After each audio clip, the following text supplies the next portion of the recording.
a performance with Chloe Bailey. And we're going to be talking about that technique and what she did in order to be able to achieve it. So let's just get to the moment I'm talking about right quick. Energy. Like, you can't be like slouching at all with this stuff. Like, it's actually kind of hype when you do this sort of a thing. Like, your back and your neck starts to like kind of like really stretch out and get active, but it's to create this very soft effect. So what you're hearing is most definitely what the singer is not experiencing. Like, they're like very hype and all that stuff. Whenever opera singers make this face, like, that's when they're doing the same thing.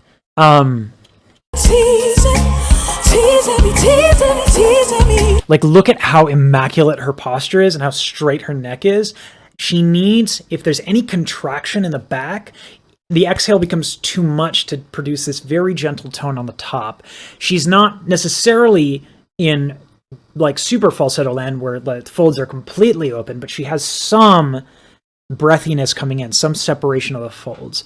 And so there, to get to a space where you're very energized in your posture, but you're not stiff, you have to prepare a little bit, okay? And I have a great stretch for this that will really help you release your back and get to that place where your neck is really straight like that, but you're not like bringing your jaw down, right? Or like leaning, flaring your back, right? You're gonna actually get to a point where you are nice and relaxed, and that posture is gonna happen. So this is the stretch, how effective it is. I want you to take a look at my head in the beginning, and then at the end of this, I want you to see where it's at.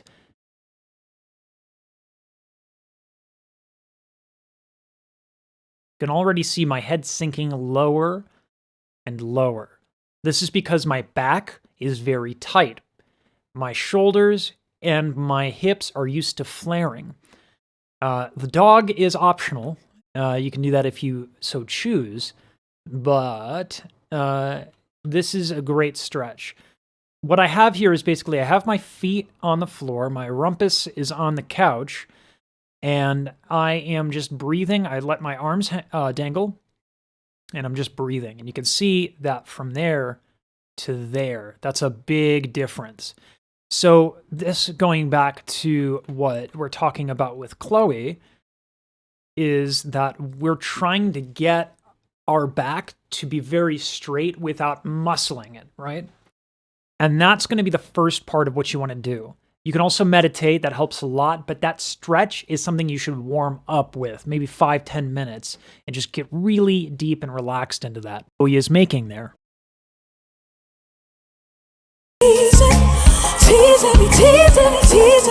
Like, sound is an aspirate, and then it is an abrupt aspirate. You can do a gradual aspirate, and again, the aspirate is right, that breathy tone.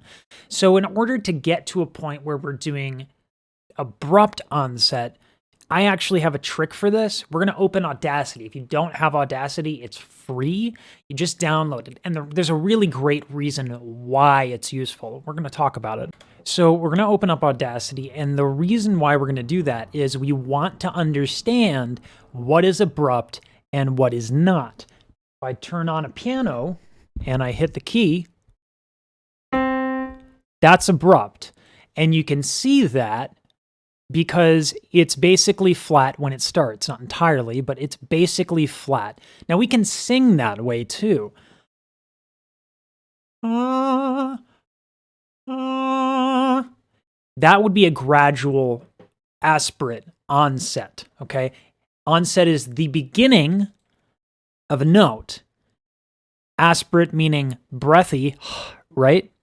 Gradual meaning it gets louder over time. In particular, this one's a good example. It's just, here, let's zoom into this. It's gradual over time, right? So we're using the waveforms to analyze whether or not we are doing it correctly. This is a great trick if you're trying to teach yourself. But let's get on to what the point of this video is the aspirate abrupt. Teasing me, teasing me, teasing me. This is quite a difference, right? The T gets its own thing, and then we all of a sudden have this sudden flat line of singing. Now, we want to practice this in 2 parts. We're going to practice doing it abruptly with no T. E, e, e, e, e, right? And you can see all of these are a little flat. These got a little too smooth. We want more of an abrupt, but you can see how that's flat, right? It's not gradual, almost at all.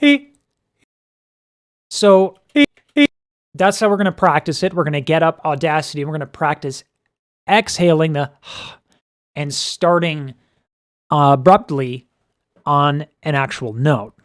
Now, the trick to this is that it's actually extremely gentle, and that posture, again, has to be really energized upwards so that we're not, if we put too much air behind it, it's not going to be as delicate as what Chloe did. It's not going to have that result. We don't want to put too much breath behind this. That's why we're slowly practicing at first with this gradual aspirate onset. And then we're going to do all the vowels. Then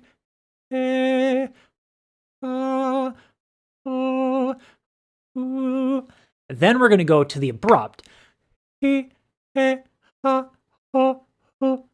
Now, what's going to be the difference there? Well, the difference is that on the second one, on the abrupt one, we're actually putting a little bit, not a lot, but a little bit more air into it. And what that's doing is it's making the folds come together because of what's called the Bernoulli effect. Let me see if I can find a way to demonstrate that effect. Now, I'm going to blow air through these, and they're actually going to come together.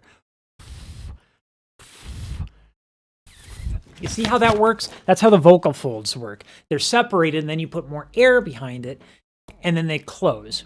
Not like that, right? They close like that, very gently. And so that's what we're trying to do. That's the difference between aspirate gradual, right? We're softly adducting the folds and we're gradually increasing the volume versus the aspirate abrupt, which is we put in a little bit more air and boom, the folds come together for that dramatic effect. And that's what Chloe is doing in that situation. Audacity, whether on your Mac or PC, it's free. And you're going to use that to look at the waveforms. Now, before you do any of this, though, remember to stretch. Remember to come at this from a relaxed place. You don't want to start muscling all of this stuff around. You want to be nice and relaxed and then have that energy. Start in your middle range or maybe even your low range so that you're not challenging yourself to manage a higher note. Also, don't worry about tone. Get the effect first. Learn the coordination. Then worry about things like your tongue, your soft palate, and also make sure you're doing this on different vowels, right? So that's how to do that. But what about using it musically? That is, you can do interesting rhythms. Now, that's great, but you also need a sense of rhythm, a sense of time. And I actually found this app called Rhythm Trainer. You're allowed to practice for 10 minutes for free a day, and that's actually the perfect amount of time. 10 minutes is all it will take to develop your sense of rhythm. If you develop the technique, but you don't develop the musical sensibility, the musical acumen, if you will, you won't be able to use this technique in a way that makes musical sense. Again, let's look at how Chloe used it. It is a very rhythmic way to deliver that phrase. It's not teasing me, teasing me, teasing me, right? Teasing me, teasing me, teasing me, right? But by making it an aspirate, right, making it breathy, you're having this really cool juxtaposition. You're intense and you're saying something very intently, but you're saying it softly.